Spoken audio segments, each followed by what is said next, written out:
text message arrived at 2:47 a.m., shattering the silence of Jason Kai's penthouse like a gunshot through glass. I lost our baby because of you. 3 months gone. The doctors said it was the stress, but we both know the truth. It was that night, when you threw me down the stairs because dinner was cold.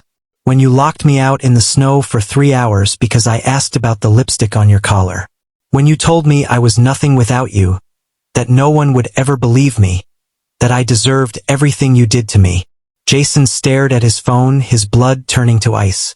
Our baby is dead, and it's your fault. I hope you feel that every day for the rest of your miserable life. I hope it haunts you.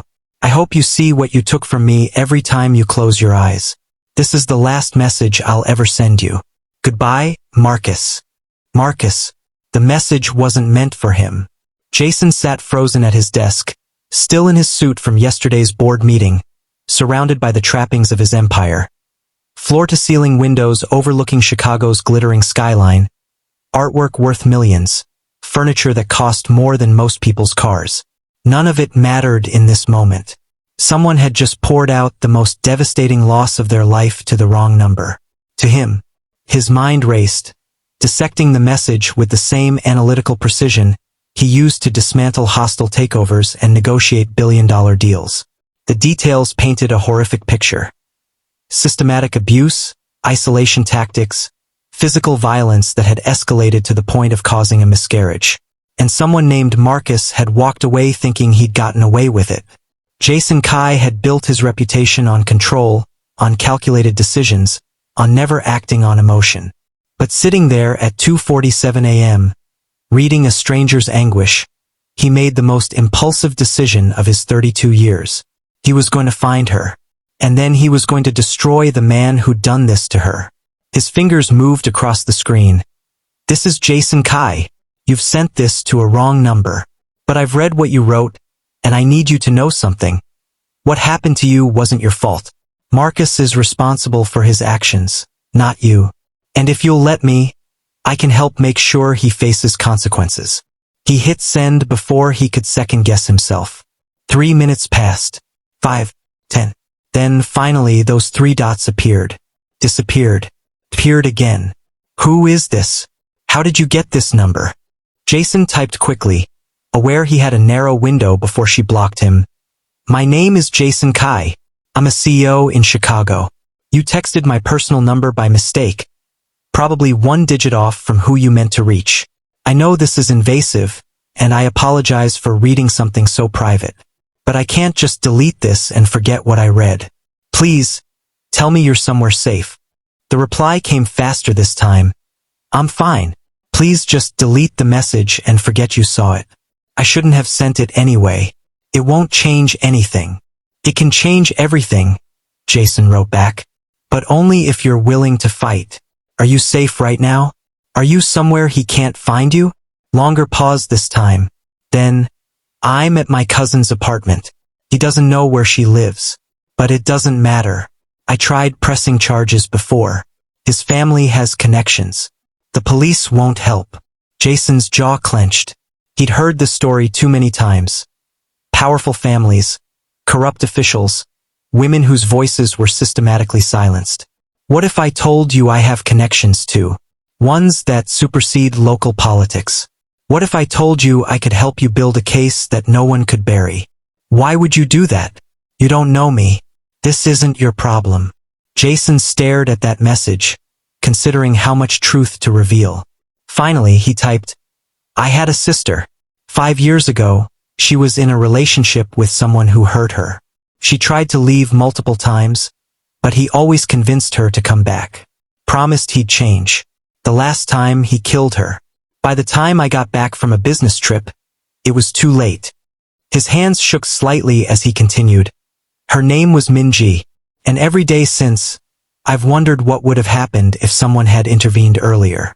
If someone had given her resources, protection, a way out that didn't depend on a system designed to fail her. I can't bring my sister back, but maybe I can help you. Please, let me try. The silence stretched so long he thought he'd lost her. Then his phone rang. An unknown number. He answered on the first ring. Hello. Is this Jason Kai? The voice was feminine, exhausted, with a rich depth that suggested she'd been crying for hours, maybe days. Yes. Is this Imani? My name is Imani Foster. She took a shaky breath. I don't know why I'm calling you. This is crazy. You're a complete stranger. And I just told you the worst thing that's ever happened to me. Sometimes strangers are easier to tell, Jason said gently. There's no history, no judgment, no expectations. Or sometimes I'm just desperate enough to believe someone might actually help. Her laugh was bitter, broken. Do you know how many times I called the police? 7 times. 7 times I called 911, and they sent the same officers who go to Marcus's family barbecues, who play poker with his uncle, the deputy chief, who look at me, at my black face, at my natural hair, at the neighborhood I live in, and decide I'm the problem. Jason's grip tightened on his phone. Tell me everything. Start from the beginning. And she did. For the next hour, Imani Foster told him about Marcus Bennett. How they'd met 3 years ago when she was finishing her graduate degree in art therapy. How charming he'd been at first. Flowers, poetry, grand gestures. How the charm had curdled into control so gradually she hadn't noticed until she was completely isolated. How he'd systematically cut her off from friends, convinced her family she'd grown distant on her own, sabotaged her job opportunities until she was financially dependent on him. How the first time he hit her, he'd cried after, begged forgiveness, sworn it would never happen again. How it happened again, and again, and again. I finally got pregnant 6 months ago, Imani said, her voice cracking. And for a minute I thought maybe it would change things. Maybe becoming a father would make him want to be better. It got worse, Jason guessed. So much worse. He accused me of trapping him. Said I'd gotten pregnant on purpose to keep him from leaving. Which was insane because I was the one trying to leave. She paused, composing herself. 2 weeks ago, I told him I was going to stay with my cousin for a few days. That I needed space. He lost it. Said I couldn't leave. Couldn't take his baby away from him. That's when he pushed you down the stairs. He didn't push me. He threw me. Imani's voice went flat, detached. The tone of someone recounting trauma they dissociated from. Grabbed me by my arms and literally threw me down a flight of stairs. I remember hitting my head on the wall halfway down. Everything went black. When I woke up, I was bleeding. So much blood. Jason closed his eyes, rage and grief warring in his chest. My cousin found me, took me to the ER. They couldn't save the baby. Said the trauma from the fall caused a placental abruption. My baby girl, because they could tell by then that she was a girl. She just stopped living inside me. Imani, I'm so sorry. The ER doctor asked how I fell. I told the truth. He documented everything, called the police. And you know what happened? Marcus's uncle showed up instead of regular cops. Told the doctor I was emotionally unstable, that I'd fallen during an argument because I was hysterical. The doctor tried to push back, but Marcus's family threatened to sue him for defamation. So no charges were filed. No charges. No investigation. No justice. Just me with a dead baby and Marcus walking around free, telling everyone I'm crazy. That I made it all up for attention. Jason's mind was already working, strategies forming. Imani, I need you to trust me. Can you do that? I don't trust anyone anymore. Fair enough. Then don't trust me. Just let me prove myself. Give me 72 hours. If I can't deliver results by then, you can block my number and never speak to me again. But if I can help you, if I can get you justice for your daughter, will you let me try? Silence stretched between them, fragile and heavy. What would you even do? Imani asked finally. You're a CEO, not a cop or a lawyer. I'm a CEO with resources. Money, investigators, lawyers who don't fold under pressure. Most importantly, I'm someone who learned the hard way that doing nothing is its own kind of violence. His voice softened. Let me help you, Imani. Please. Another long pause. Then, 72 hours. But Mr. Kai. Jason. Please. Jason. I need you to understand something. I'm not some damsel who needs saving. I'm not broken or weak. I'm angry. I'm grieving. And I'm done being nice about any of it. If you're expecting me to be grateful and docile, I'm expecting you to be exactly who you are. And from what I've heard, that's someone strong enough to survive hell and brave enough to fight back. That's not weakness, Imani. That's power. He heard her breath catch. Then, okay, 72 hours. But I'm counting. The clock starts now. Jason Kai didn't sleep that night. Instead, he made calls. First, to his head of security, Michael Park, a former Korean intelligence officer who'd saved Jason's life during a business deal gone wrong in Seoul. Michael specialized in finding things people wanted hidden. I need a complete workup on Marcus Bennett. Everything. Where he works, who he knows, what skeletons are in his closet. Focus on financial records, communication logs, and any complaints filed against him that mysteriously disappeared. How deep do you want me to go? Michael asked, understanding the unspoken question. How far into legally gray territory? Deep enough to bury him, but clean enough that everything holds up in court. Consider it done. Second call went to Catherine Morrison, the most aggressive criminal defense attorney in Illinois. She'd represented everyone from corporate executives to mob bosses, with a win record that made prosecutors weep. Catherine, I need you to take on a case pro bono. Jason, I don't do pro bono. You know that. You'll do this one. Domestic violence case. The victim is a black woman. The perpetrator is a white man whose family has law enforcement connections. Every attempt to press charges has been blocked. Sounds like a nightmare. Which is why I need the best.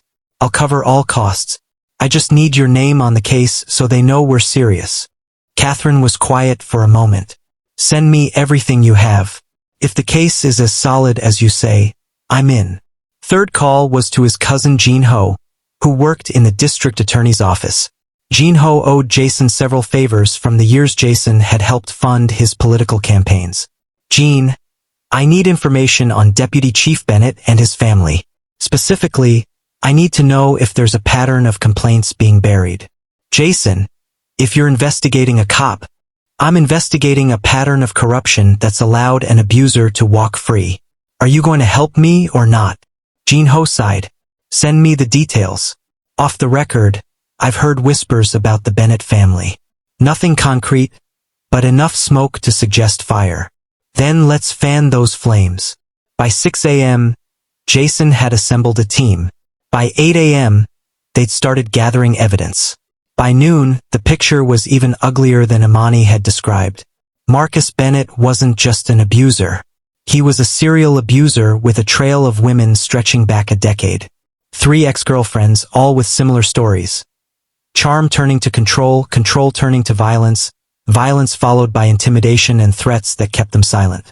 2 had filed complaints that were mysteriously withdrawn. 1 had tried to get a restraining order that was denied despite documented injuries.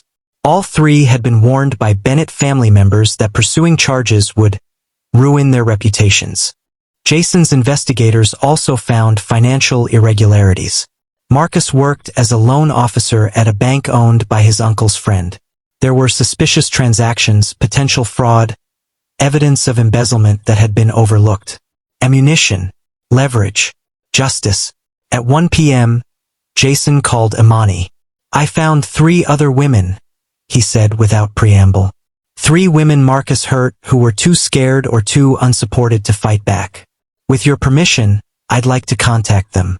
See if they'd be willing to testify if we can build a case strong enough that the Bennett family can't bury it. Imani's voice was shaky when she responded. There are others? Yes, and I'm sorry. I know that makes it worse, knowing you weren't the first. Actually, she paused. Actually, it makes me feel less alone, less crazy. If there are other women, if they saw the same patterns, experienced the same tactics, then it proves you were telling the truth all along. Yeah. He heard her take a deep breath. Contact them. Do whatever you need to do. I want Marcus to face what he's done. All of it. Then that's what we'll make happen. By day 2, Jason had secured signed statements from all 3 women. Catherine had filed a comprehensive criminal complaint with the state attorney general's office, bypassing local law enforcement entirely. The case included assault and battery, reckless endangerment, witness intimidation, and fetal homicide. Marcus Bennett was arrested at his office. Perp walked out in handcuffs while news cameras rolled. His family tried to intervene, but Jason had made sure the media was there. Carefully leaked information about the Bennett family's history of burying complaints ensured that any interference would only make them look worse. Deputy Chief Bennett suddenly found himself under internal investigation. Marcus's uncle at the bank was suspended pending review of financial irregularities. The entire corrupt system that had protected Marcus was crumbling. And Jason finally met Imani in person. She'd asked to meet at a coffee shop in Hyde Park, neutral territory, public enough to feel safe. Jason arrived 15 minutes early, ordering an Americano he didn't drink while he waited. When she walked in, he knew her immediately. Imani Foster was smaller than he'd imagined, maybe 5'4" in the ankle boots she wore under dark jeans. Her locks were pulled back in a high ponytail. The reddish-brown strands shot through with golden highlights that caught the afternoon sun streaming through the window. She wore minimal makeup, just enough to highlight the bone-deep exhaustion in her warm brown eyes.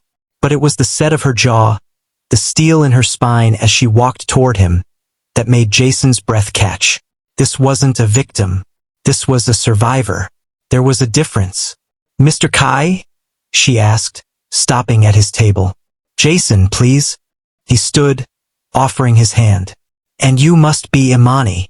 Her handshake was firm, testing. "You're younger than I expected. When you said CEO, I pictured someone older. I got an early start. Family business."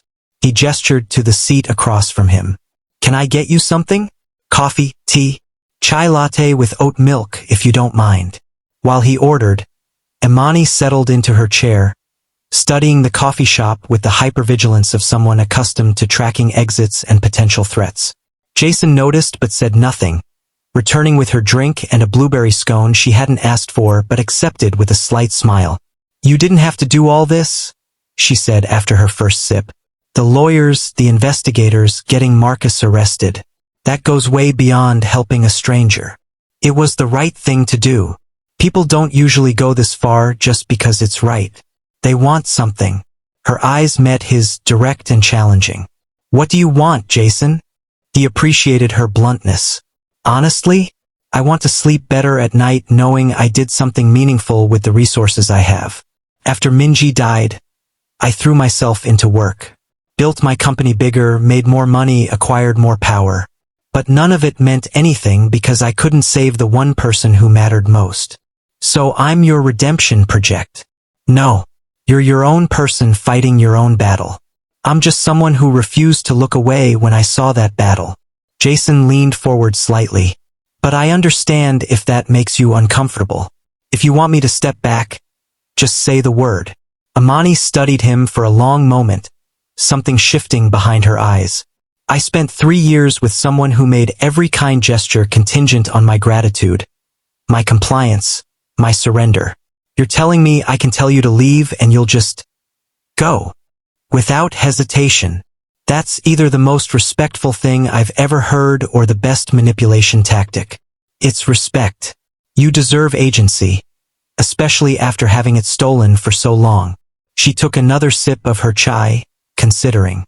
"I don't want you to leave, but I need you to understand something. I'm not the woman I was before Marcus. I'm harder now, angrier. I don't trust easily, and I probably never will again. I have nightmares, panic attacks when someone moves too fast near me. I'm in therapy trying to untangle 3 years of psychological warfare." "Okay. That's it? Just okay? What else would I say? You survived trauma. You're dealing with the aftermath. That's not a character flaw, Imani. That's evidence of your strength." Her eyes shone with unshed tears. "Why are you so different from every other man I've met? Maybe I'm not.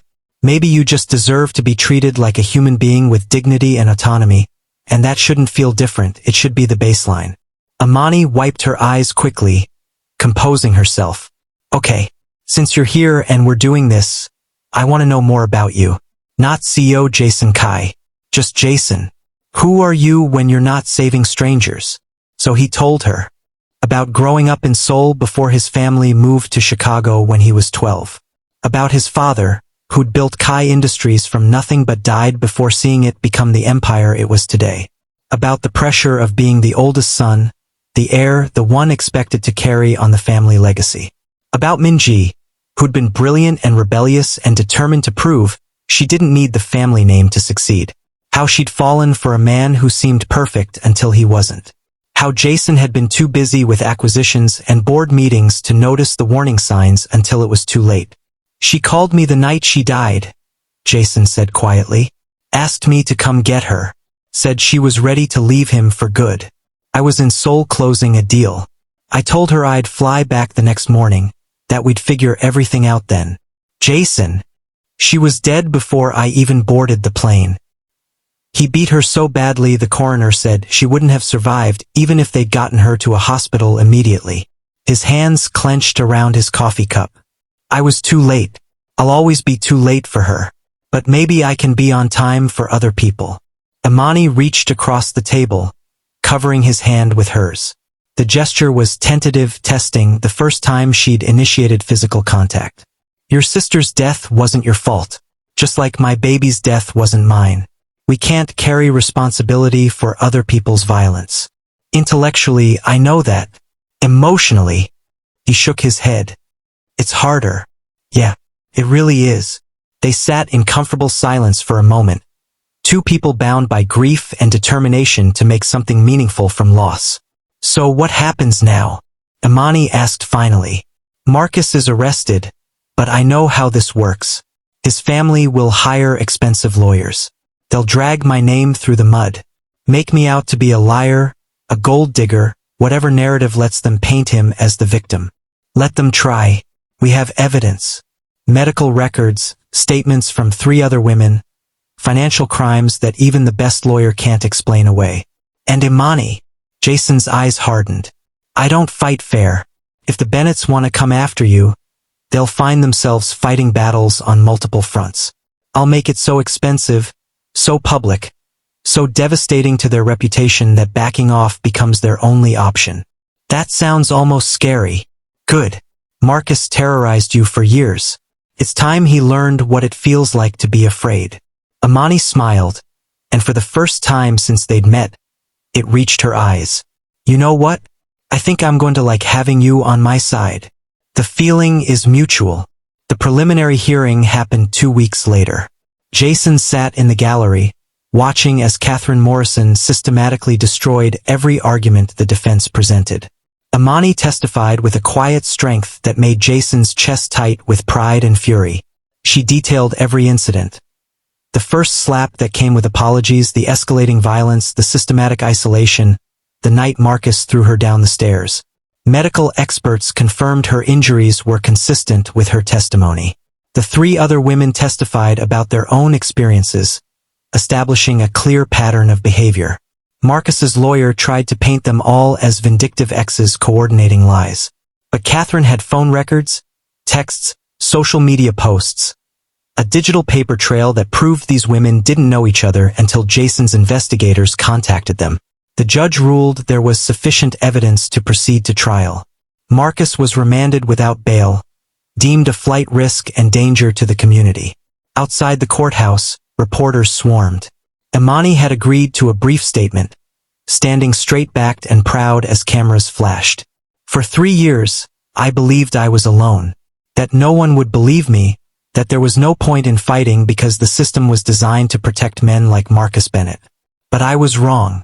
The system failed, but people didn't. And today, I want every woman watching this to know, your voice matters. Your truth matters. There are people willing to fight for you if you're ready to fight for yourself. Jason watched from the edge of the crowd, maintaining distance to let this be her moment. But when she finished and the press scattered, she found him with her eyes, smiled. And in that smile, Jason saw everything that mattered. Resilience, hope, the beginning of healing. 72 hours after their first conversation had turned into 3 weeks. 3 weeks had turned into 2 months. And somewhere in the chaos of legal battles and press conferences, Jason and Imani had become friends. They met for coffee twice a week. Jason brought her books he thought she'd like. Imani showed him art from the therapy sessions she'd resumed, working with other domestic violence survivors.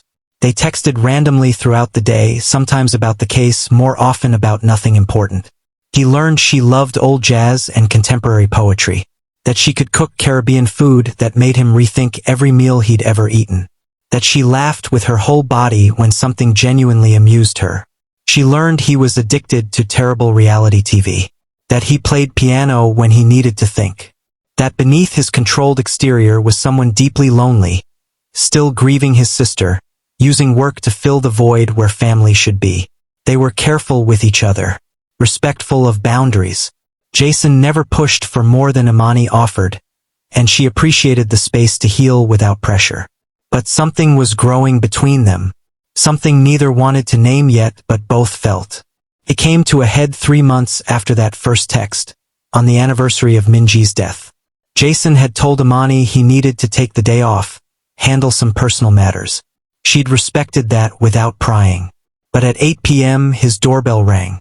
He opened it to find Imani holding a bag of Korean takeout and a bottle of soju. "You shouldn't be alone tonight," she said simply.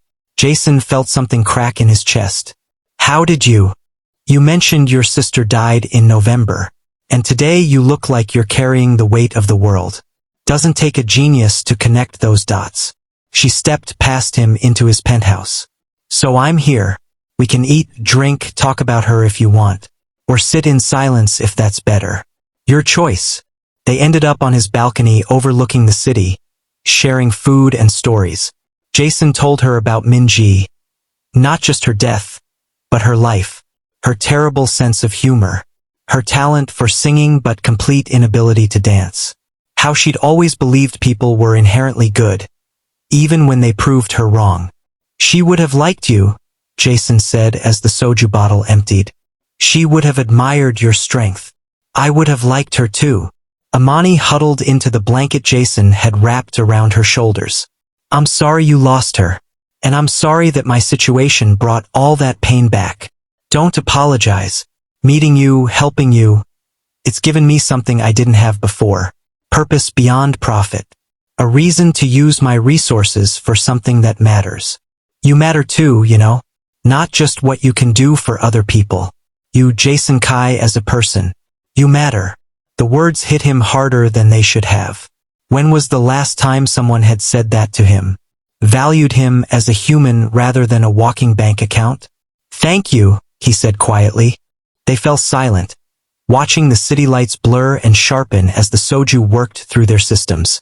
"I'm scared," Imani admitted suddenly. "Of what?" "Of this. Of you. Of feeling something again after I swore I was done with men forever." She turned to look at him, vulnerability stark on her face. "I have feelings for you, Jason. Real ones. And it terrifies me because what if I'm wrong again? What if you turn out to be another Marcus hiding behind a better mask?"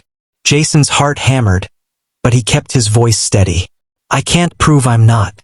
All I can do is show you through actions over time. But Imani, I need you to know. I have feelings for you too. And I'm scared as hell because I don't want to be another source of pain in your life. I don't want to push too hard or move too fast or do anything that makes you feel unsafe. So what do? We're honest.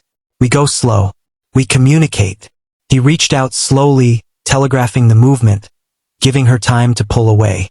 When she didn't, he took her hand. "And we trust that two broken people can maybe help each other heal." Imani squeezed his hand. "I'm not ready for grand gestures or declarations, but maybe we could try dating? Real dating, where we figure out if this is real or just trauma bonding." "I would like that very much." She leaned her head on his shoulder, a gesture of trust that meant more than any kiss. "Okay then, let's try."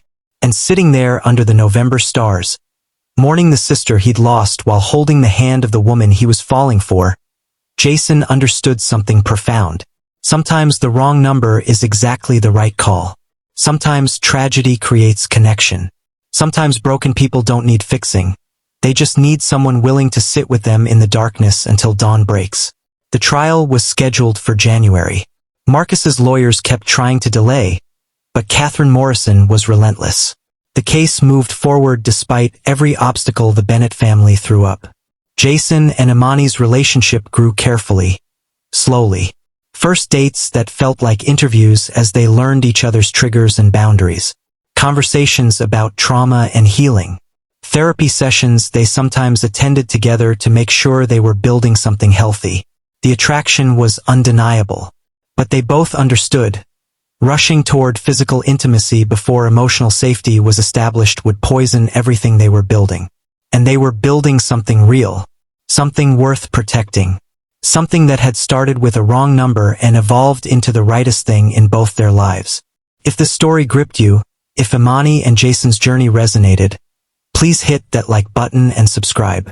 Drop a comment telling us where you're watching from and whether you believe in second chances, for victims to find justice, for broken people to find love, for wrong numbers to become right connections.